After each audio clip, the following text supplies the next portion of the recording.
everyone to season 1, episode 5 of Next Question Now. As you know, for those of you who have participated already, this is a live magazine style discussion where we bring very passionate and very thoughtful speakers together to talk about today's most pressing and interesting issues. My name is Leah Roundtree, and I'm extremely grateful to have the opportunity to facilitate this conversation, not only between the guests that we have here on the stage right now, the virtual stage, but also with our community members and attendees, just so that you remember that you can launch into the conversation at any time through the Q&A function. Just before we begin, though, I would like to recognize the amazing team at Peterson Capital who are supporting and presenting this series. They're extremely driven to help promote conversations and ideas, diverse opinions, and bring people together. I'd also like to extend my very heartfelt gratitude to our speakers who have volunteered here today, Dimitri Pantazopolous and Warren Kinsella. You know, they're almost as household names as Trudeau and O'Toole at the moment, because any of you who have been around politics for more than a nanosecond will know that if there has been a successful campaign, one of the two of them has probably been behind it. I would say Dimitri more from the conservative side, and Warren in a previous life, at least in more of the liberal sphere. But I know that he's branched out a lot lately. I just can't tell you how excited I am to talk to both of them, because they're both incredibly thoughtful and have been there and seen what happens behind the scenes. So I think this is going to be a very interesting conversation. We'll launch right into it. And I think that I'll start with Dimitri, just to put him on the spot. The question that we have on the table is, can our existing political structures help to solve modern problems? So, Dimitri, what are your thoughts on that? Wow. Well, first of all, let me just say congratulations on the new show, Leah. It's great to have, this kind of format.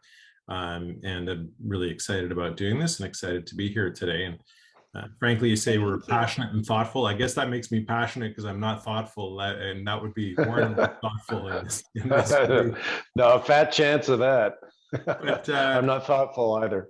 But yeah, in answer to the question, I think politics and the political discourse have always had challenges with regards to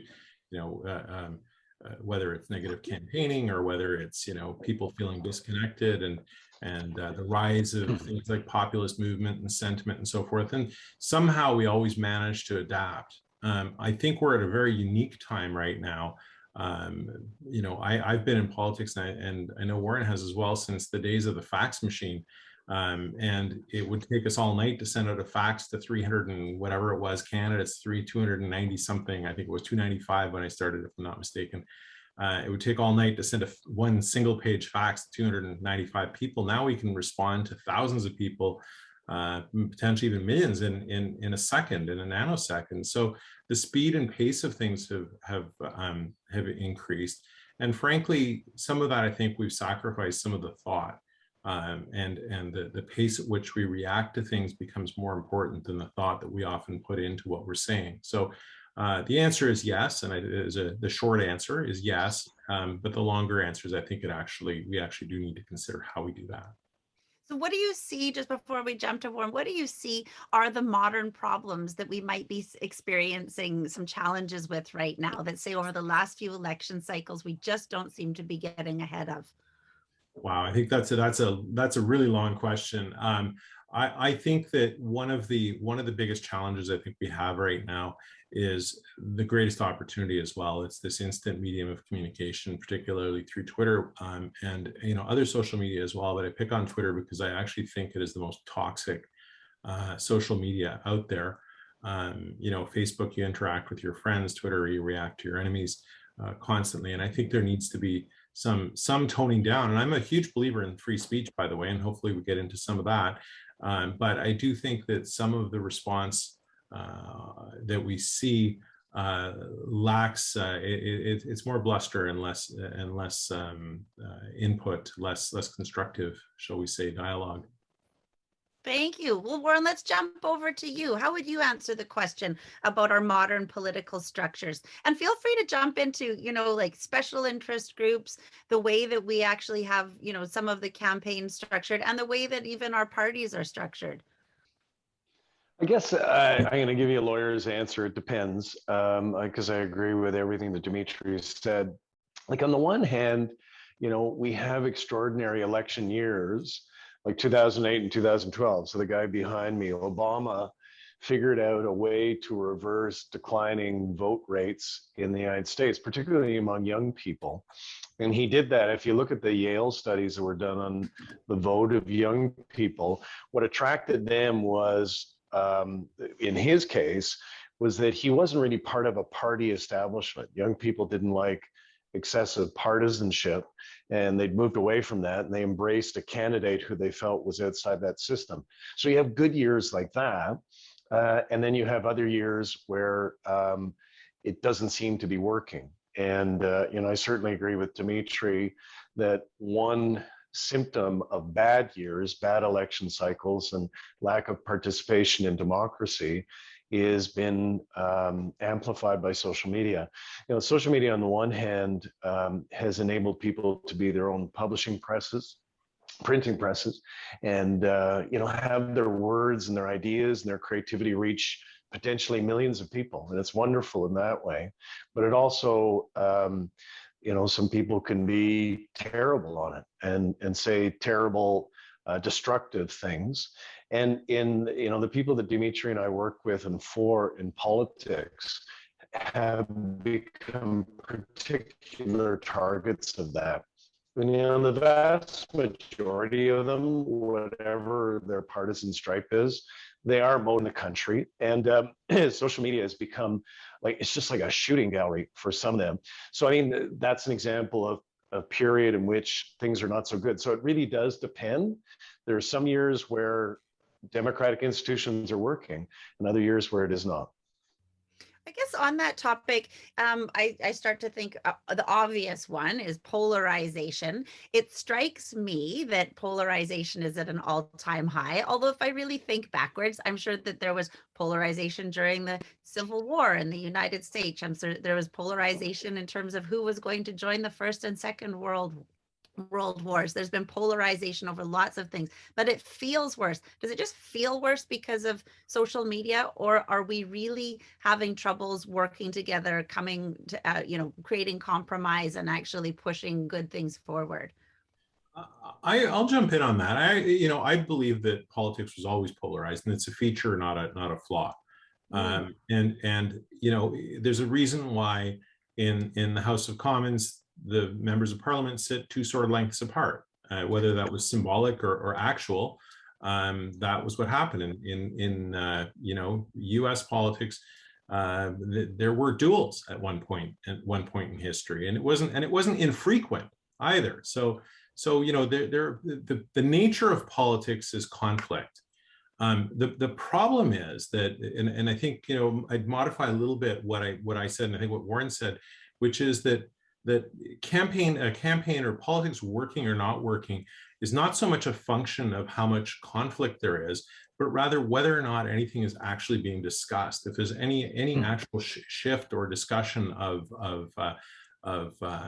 competing views, as opposed to just the ad hominem attacks, and that he's a liar and he's a crook and he's a thief and he's a, I can say she, but but that is actually the flaw. And it's always a function of, or it's a product of a lot of, it's a product of an empty campaign. Got it. Warren, what do you think about that in terms of polarization? Is it worse right now?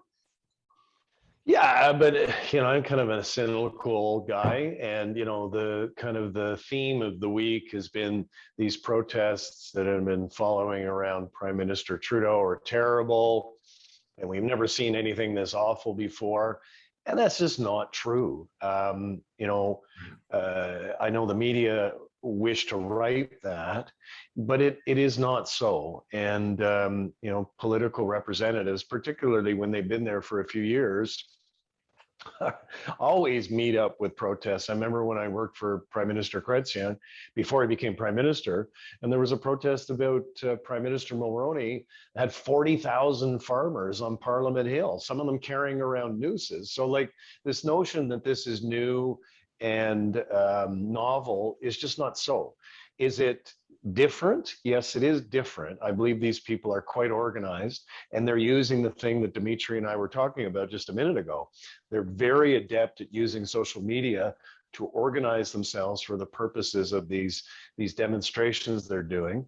But you know, is this new? No, it's the nature of democracy. People are passionate about democracy, and sometimes they say crummy things to each other. But for the most part, my belief is that people are decent and thoughtful, and you know, have the interests of the country at heart. But I think, you know, I would look at this, and if we're going to bring it into the contemporary, into the present and the protests of the last few days, some of it's not, some of it's maybe a little bit tasteless, forget the modifier on that. But on the other hand, what is it a product of? A lot of this stuff is a product of frustrations boiling over and people feeling that they're not being heard, whether or not they're right, and whether or not their actions and their voices or their statements are enlightened. Set that aside, but the reality is that what these people lack is a lack of voice in politics, and they feel frustrated, and that's where, you know, we see this in all sorts of you know, systems where democracies sprout up populist movements because people feel disenfranchised. And I think we're probably at that stage right now. You know, well, I'll leave it at that. So, well, on that note, so it's almost like there's more opportunity to give our opinion through social media. But what you're saying is that you don't think that people are feeling like they're being heard by the right people then? Well, yeah, certainly. You know, we're living in an extremely strange time, and whether or not you agree with what people are saying, I think people are feeling that they're not being listened to, that many of them feel their rights are being infringed. But you know, if we have to look at this and we say, okay, well, what if there's a group of nurses protesting at a legislature or at, you know, some place, and they're protesting healthcare? Would you think that's good or bad if they were sitting there and, you know, you find out that they're nurses protesting healthcare? Most people will go, oh yeah, nurses, they're good people, and they're interested in public health and all of this great stuff. Well, just before the show came on, I was listening to the radio, and sure enough, they had a nurse on CKNW here in Vancouver who's at a protest at City Hall who doesn't want to be vaccinated. So does that make her good, or does that make her bad?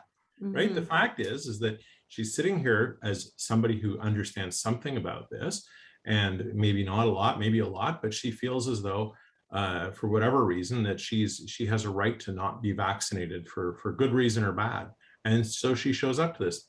I don't know if that makes her a good person or a bad person. If she was debating healthcare cuts, would she be a good person? And if she's debating mandatory vaccination, that makes her a bad person. Like, I don't know how we can make these, you know, these sorts of decisions. Warren, what are your thoughts on that? Well, I could not agree with Dimitri more on what he prefaced his comments with. You know, I worked for Joe Biden. I also worked for Hillary Clinton, and the Clinton result shocked me. You know, I just did not expect it. I know lots of people say they saw it coming. I didn't. And I was working for her for months in 3 different states, and I worked for her at her Brooklyn headquarters. And so afterwards, you know, you learn more from the campaigns you lose than the ones you win. And what I think I found, and there were studies done on this, there were academic studies done on not just the Trump constituency, but also the Brexit constituency, because they shared characteristics. So certainly there were some of them who had racist tendencies and misogynistic, you know, high school education and so on. But they felt, what Dimitri said is so important, is they feel and felt that they are the forgotten. Mm-hmm. They feel that they've been left behind by cultural change, by economic change, by political change, by the society has forgotten about them, left them behind. And, I mean, the tendency of some on the progressive side of the spectrum, which is where I've done most of my work, is to, shrug and say, well, too bad, you lost. Well, actually, Trump did lose last year, but he got 70 million votes. So there is a constituency there who do feel that they are the forgotten. And I think we're seeing a manifestation of that in this Canadian election, where these people are coming out and are super pissed off at Justin Trudeau. If you look at them, I'd love Dimitri or somebody to do a study on this. I was talking to a nurse friend about this tonight. Like, they're not just ideologically conservative. They're actually all over the ideological map. They have different demographic categories. I think that they're people who feel that they've been left behind by the elites, by the people they feel are making decisions, and they're lashing out. And it's not just about vaccinations. There's something else more fundamental going on. Do you see that, Dimitri, in some of your polling, like of the alienation or the isolation? Yeah, I would say certainly the portion that resonates with me is when Warren says that it's not just left or right. We definitely, I think, see people coming to the same conclusions for very different reasons, and without realizing that this is not a political campaign thing, but it does strike me as being being a bit ironic and maybe a little bit instructive that Justin Trudeau was elected 6 years ago on the mantra that he was going to divide people, and he talked about conservatives aren't our enemies, there are friends, or they're not our opponents, they're our friends, or something like that, and how the apple has turned over the last 6 years, and that he is the one engendering a lot of this anger, rightly or wrongly. And a lot of incumbents are, by the way. It's not just him, but he just happens to be the one in the line of fire today. But it is interesting that you say, well, we're listening to people and we want to unite people, and then at the end you become probably at least as divisive as Stephen Harper ever was, and going back even further, probably more divisive than most prime ministers in modern day, going back to Mulroney, I think. Well, so people often talk about democracy's the what's the phrase? It's the worst thing we have, but it's the only thing that works. What's the quote that I'm struggling to find right now? Yeah, the only thing worse than the democracy is the alternative, I think. Right, exactly. But what's interesting is that inherent in democracy, there's a lot of nuances in terms of the way that we structure things and the way that we set things up. So both of you, having seen behind the scenes and having a really good pulse as to what's going on with the public, if you could wave a magic wand and create something within our democratic structures, our political structures, elections or outside of elections, what could be done differently? How could we improve this? Well, I'll just go first. I would do what the Australians, I believe, have done and make voting compulsory. We lose democratic institutions, lose legitimacy by lack of participation in them. And then it becomes very easy for demagogues like Mr. Trump to come along and diminish them. And somebody like him benefits from people not participating in democratic elections and democratic institutions. And, it can sometimes lead in a very dangerous direction. So I think what I would do, I'm sure there'd be all kinds of objections and so on. I would make voting compulsory so that we don't have this situation where our democracy is feeling illegitimate sometimes, because democracy is a fragile thing, as we have seen. Finally, we found a point of disagreement. Okay, well, we promised feisty here to our audience, so let's have it. Warren, there are a lot of totalitarian states with mandatory voting, right? I don't believe mandatory voting is the answer to this. In fact, I think it's the opposite. I think the reality is that, if you recall, 2016 US, we're going to talk about the US turnout. 2016 US turnout was higher than 2020 US turnout. I would say that the challenge is that politicians need to be better engaged with voters. And what we see, and this is one of the, we know empirically younger voters are less likely to vote. Well, why is that? Because they don't feel like there's anything at stake for them. It just, very simply, if you don't own a house, you don't have a job and pay taxes, you're not sick and requiring the healthcare system, you don't have a pension, you lose you're not losing, but you're not participating in a lot of the things that government is doing for you.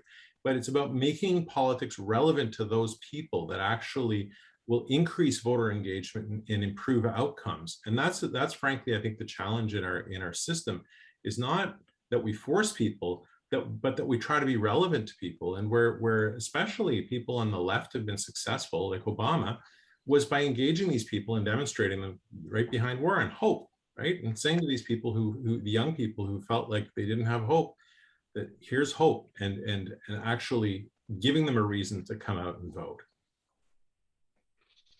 Yeah, my problem is, are they going to do that? And my tendency to believe is in political exercises, those politicians who appeal to our better angels are few and far between.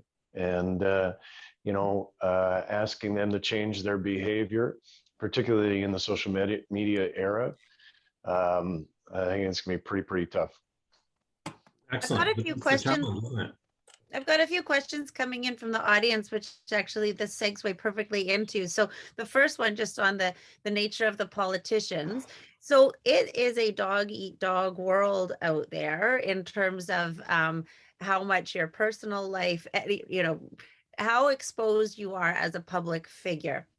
And it seems to be getting, more and more transparent. On one hand, that's great.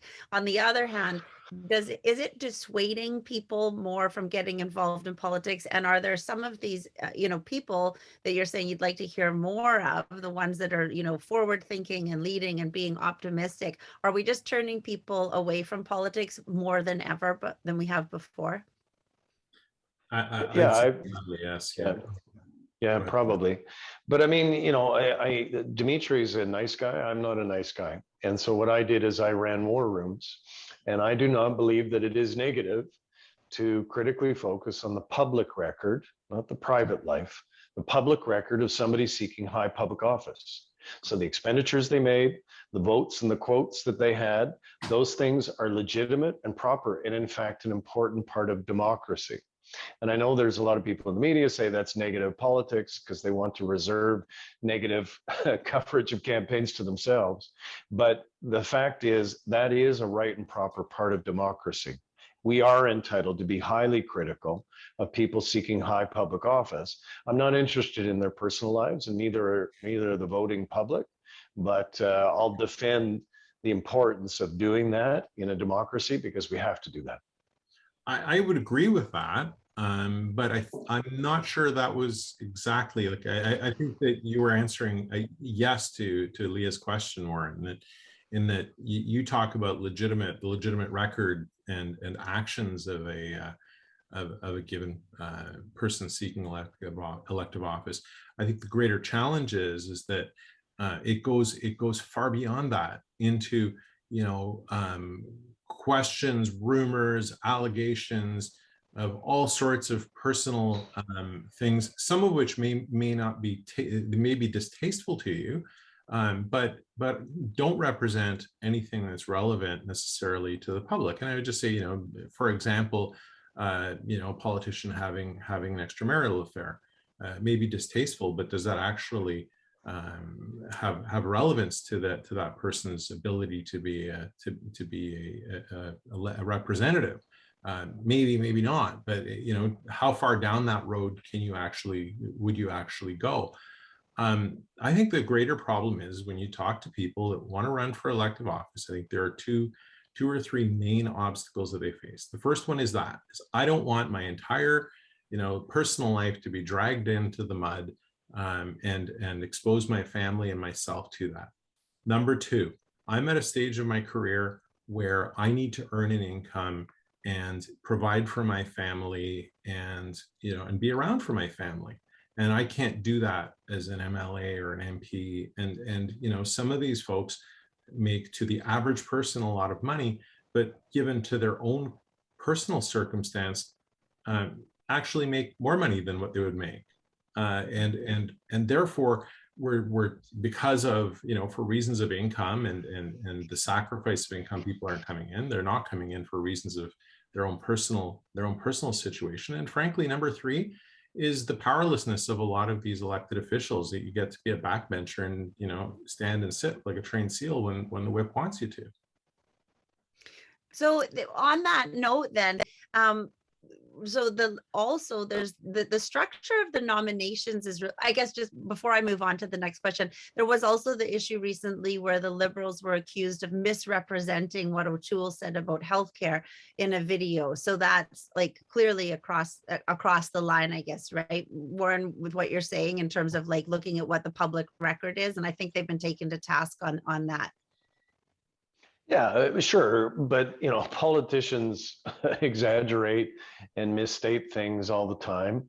And then, you know, it's kind of Hegelian, and, you know, the other side responds, and then the public arrives at a conclusion. And that's all legitimate. You know, that's part of the democratic process, is people disagreeing in public. And I know some people don't like it and they turn away from it. Perhaps there are people who don't vote at all anyway.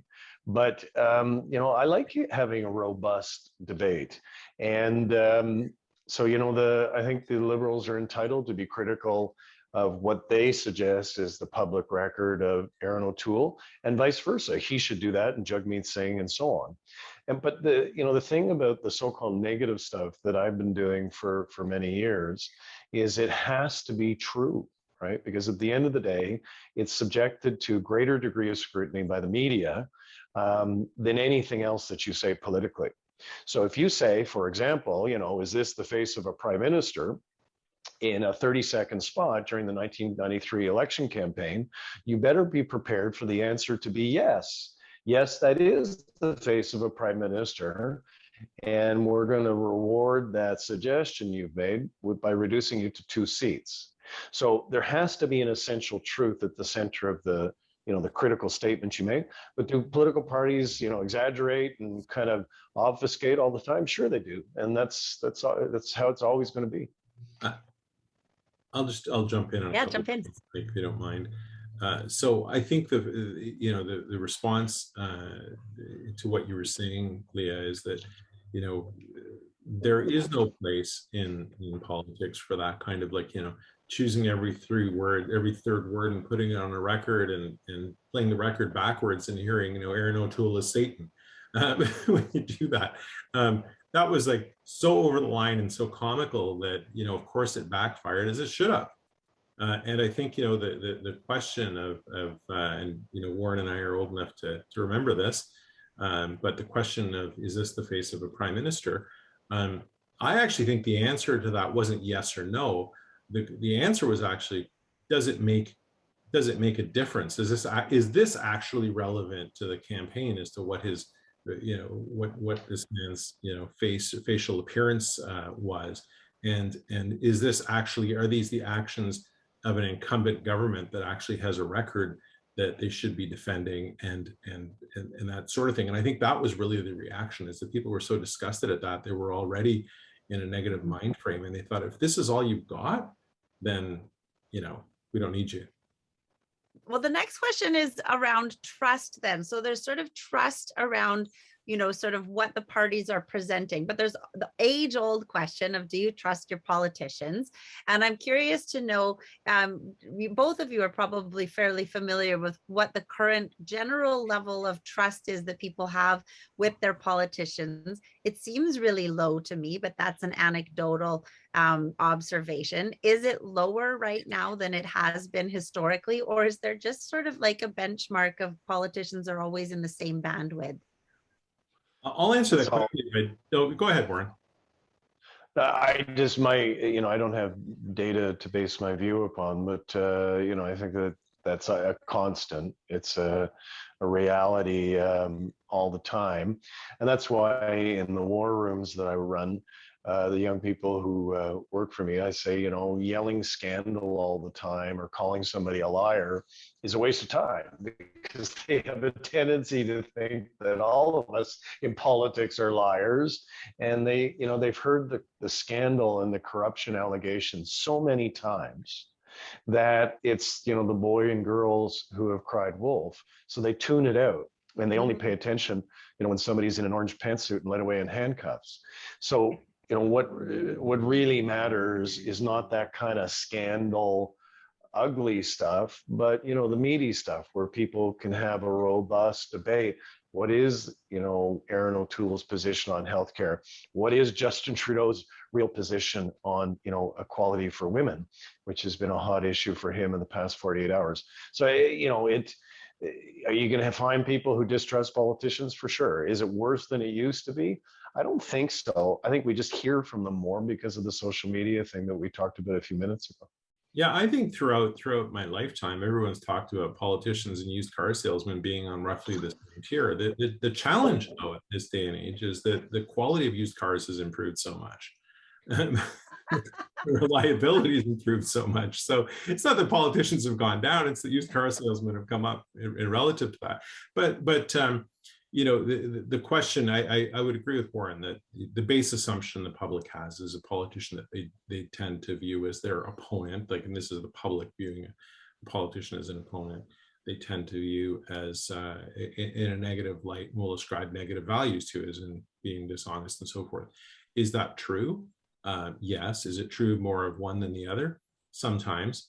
But at the end of the day, I think, we're often judged on our actions, or politicians are judged on their actions. And that's what makes this issue of, Justin Trudeau's position on the equality of women so challenging, is that the facts keep belying the statements.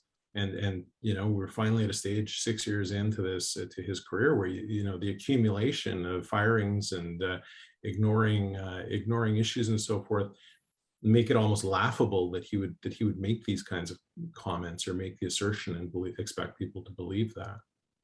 That is one of the questions from our audience here. Is the media holding Trudeau to account enough? This time, never. For sure. Yes, they are. They are. And if you look back at when he walked out of Rideau Hall, the traditional, political parties have allies in the media, so I write for Post Media and the Toronto Sun, and we tend to favor the Conservatives.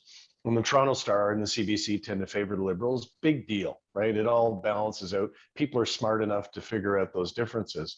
What I was struck by when this thing started, which by the way was the same day that Kabul fell, which is also relevant to this campaign, Trudeau walked out to the microphones, I think expecting to experience what he has previously in 2015, 2019, which is just kind of sail through it and charm people. And nobody let him do that. As a matter of fact, CBC and the Star repeatedly asked him if he would resign if he didn't get a majority. Those are pretty tough questions. So I don't think the media is giving him an easy time this time. I think they're knocking him around quite a bit, and the numbers he's getting reflect that. Dimitri? Yeah, I would disagree with you, Warren. I do believe the media, and this has been empirically shown in most countries, the media tend to be left of center. So yeah, do they hold Trudeau to accountable? Absolutely. When it becomes blatantly obvious to all but the most uninitiated observer that there's a challenge or a problem, they will hold him to account. They would have spent a month solid on Stephen Harper if he did half the things that Trudeau has gotten away with in the last year, much less the last 6 years. The WE scandal, the national defense issues, just it goes on and on and on. And to see this, once it became obvious, and now that it's become blatantly obvious, they've come to the fore. But how is he getting away with it if he's losing? He's losing. Well, I don't think the media tell people how to vote. That's at the end of the day. I think. Well, then it doesn't matter. It doesn't matter what they say. I write for a conservative. No, but I write for a conservative newspaper, and with the greatest respect, I'm just so tired of conservatives whining about how the media treat them, and talking about media conspiracies. Well, it's like, guys, you're going to get, if you call the media scumbags and crooks and criminals all the time, they're going to have a tendency not to give you the best coverage in the world. call me crazy, but it seems to be not a very effective media strategy. And Harper on down, everybody was part of this. Oh, poor me. Oh, woe is me. We get terrible coverage all the time. Well, I mean, in 2011, when Harper won a majority, every single newspaper in the country editorialized in favor of the Conservative Party, except for one, which was the Toronto Star, who editorialized in favor of the NDP. Mm-hmm. So that doesn't sound like a media conspiracy to me. It sounds like, it balances out. It's the nature of democracy. I think it's not as bad as conservatives make it out to be. I would say I didn't call anyone in the media a scumbag or anything of that nature. So let's set no, that. But you know who I'm talking. No, I know that and nor would you. But there are people on social media we both see. Yeah, that's what they do all day. People who call you and I scumbags. I don't think that of you all. But well, I think that of myself actually quite a bit. But I think that's a different question. I think that the media, people have biases. Pure and simple. The media, by and large, tend to be biased. Small L, liberal or left of center, shall we say? They tend to have a left of center bias. That's not a judgment of their character. It's actually an empirical judgment of their beliefs. And some of the things that the media say can or can't be said, and this comes down to going again to the protests, whether you like it or not. People say some pretty awful things, and then they look at this, and one reporter says, "Oh, this is Trumpian," because somebody swore at the prime minister. This becomes Trumpian. Like no other politician, no politician of the left has ever sworn. It happens. It happens with unfortunate regularity. So I don't think it's a personal judgment, but it is a reality, and people make their decisions independent of the media, thankfully. Well, taking this topic into something that's very current right now, we're talking about the pandemic. So I guess how the media is portraying this. So there's a percentage of people that think that the government, both federally and provincially, at least where I'm here in BC, I assume the same, it's in the same in Ontario, feel that the government is being authoritarian. Not everybody thinks that. Some people think the government should have done more. So do you think that there is a shift here? How is that influencing the way that people are thinking? How has the pandemic response influenced the way that people are thinking about government and their relationship to government and their elected officials right now? Well, I think what guys like Dimitri and I paid a lot of attention to is, in Saskatchewan and New Brunswick, in BC, if you were an incumbent government and you had an election during the pandemic, you'd had a tendency to be re-elected or even be elevated from a minority to a majority. And that certainly, I think, was the calculation of Mr. Trudeau, is that he could equally benefit from the pandemic. And, this notion that he'd handled the pandemic well. Well, personally, I don't think he handled the pandemic well at all, doing the deal with the Chinese, the delay in vaccines, our position relative to the rest of the world. I think he did a crummy job. What's fascinating to me, and Dimitri would be better qualified to comment on this, pandemic has not been the number one issue in this campaign. The number one issue, along with the collateral one of why we're having an election, has been cost of living and the affordability of life. And, the pandemic is actually further down the list of the polling that I have seen. And that fascinates me. I think Trudeau's calculation, because he's got some smart people around him, that their calculation is wrong. They made a mistake. They should not have called this election. Yeah, I think that what happened was at the time that they conceived of this election several months ago, April, May, in all likelihood, we were at a point where there was a lot of euphoria. Case numbers were going down. People were relieved that they were being vaccinated, and there was a feeling that things were starting to come behind them, and the worst of it was in the rearview mirror. And this is what we saw last year. And I was a participant in the election of the BC election on the losing side, sadly, but was a participant in that. And I think what people felt at that point in British Columbia was that the pandemic is behind us. The government has gotten us through this. They've seen us to the other side. And now we find ourselves in an election campaign with rising COVID numbers, a sense that we might have to have a third vaccination or regular vaccinations, that we've been vaccinated and we still have to have these whatever certificates, passports, whatever you want to call them, wear masks, still put our name on lists, still have limited entry into places, still have limited travel. And people are just going, what? I thought you guys have handled this, and apparently you haven't. And that's I think contributed negatively to it's not the stated number one issue necessarily, although it's still very high. But what it does is it provides context. Like the public are angry right now at what's going on. There's a sense that, why are we having an election right now, when these numbers are supposed to be going up? When do I get my freedoms back?